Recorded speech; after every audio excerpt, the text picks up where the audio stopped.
A typical SharePoint page is not just made of blocks of text and images. It's also very, very common that on these pages that you edit, you'll use these pieces called web parts. Well, what are web parts? We have actually one of them right now. I'm going to shift into my edit page mode by clicking this edit page button, and then come down to this section that says shared documents and just click on the white bar beside the word shared documents. And you see how this gets surrounded by a blue box here. And in fact, as I did that, I have a new option up here called Web Part Tools. Well, the blue box is actually representing the fact that this is a web part. Now, web part is a self-contained piece of a web page.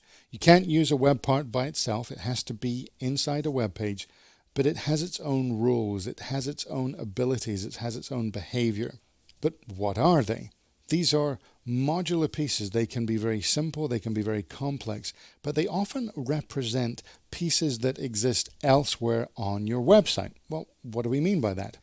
Well, to show you, let me talk about adding a new web part. I'm going to click my cursor just so it's blinking below this existing one and go to my insert section of the ribbon where I have the ability to insert web parts. In fact, my web parts section here, which is kind of roped off by these two vertical lines, suggests that I have three different things I can do. I can add a web part, I can add an existing list, or I can add a new list. Well, just to let you know, these are all web parts. In fact, they're just different ways of doing very common tasks.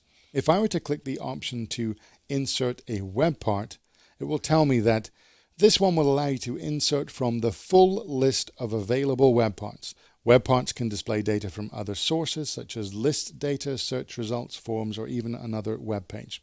So that would give me the full list of available web parts.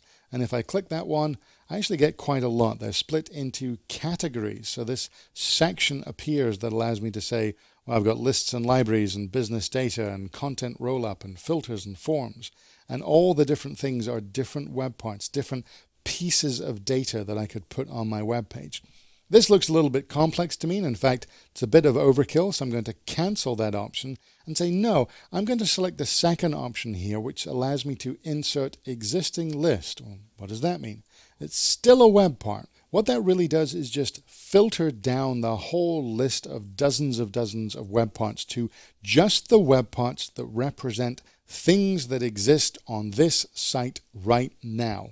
Now, we explored this a little earlier when we clicked our View All Site Content link, that the website is made of lists and libraries. And if I want to see my lists and libraries on the home page, well, I can add a web part. This says, hey, I can give you a web part that represents announcements, or a web part that represents your calendar, or a web part that represents your links. So I'm going to select the calendar web part and say I want to add that web part to, well, I only have one choice, the rich content. That's the actual page content that I've been editing. Click Add, and I have down here now my calendar web part. This might be what I'm after, it might not be what I'm after, but you see how this is actually representing not a new calendar, but the existing calendar that already had a weekly review appointment on it. You can almost think of the web part here as being a window to a list or a library on this website. The web part itself doesn't hold the data. The web part is a window to the data. It's just showing me the underlying data. And that's an important distinction to understand, because very, very commonly when I'm teaching SharePoint, what I'll see people do is they'll come into a page and they'll say, okay, I want to add a web part to represent my calendar. And they'll click existing list and they won't see a calendar web part. And they'll say, well, I don't see my calendar. And I'll ask, well, first off, do you have a calendar on your website? Do you have that piece? If they don't, well, they first need to create it before creating the web part that shows it. Well, one of the new options we have to make that process easier in SharePoint 2010, I'm going to cancel out of this one, is to say, well, I want to add a web part that represents, let's say a list of contacts. But then I remember, wow, I don't have a list of contacts on this particular site. Well, what I can do is two things at once. By clicking this button, I can create a new list, and it's actually showing me the available lists and libraries that SharePoint knows of on this site. We're going to get much more into this a little later.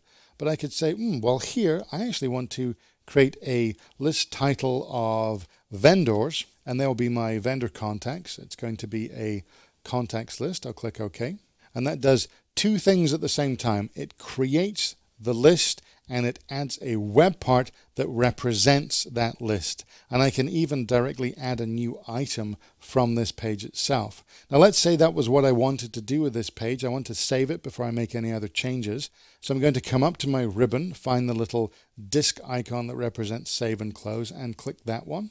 And now we have a shared documents web part representing my documents, a vendors web part representing my vendors list, and a calendar web part representing my calendar. Now, to prove that this vendors web part just actually created a list on this website, I can of course go to my all site content link, click that, come down to my lists section, and it says, yep, here's your vendors list that was created 1 minute ago and has nothing in it right now. So we do have that nice shortcut way of adding that to our page. And the ability to start to change your web parts and edit the web parts and move them around really does allow you to build very powerful pages very quickly.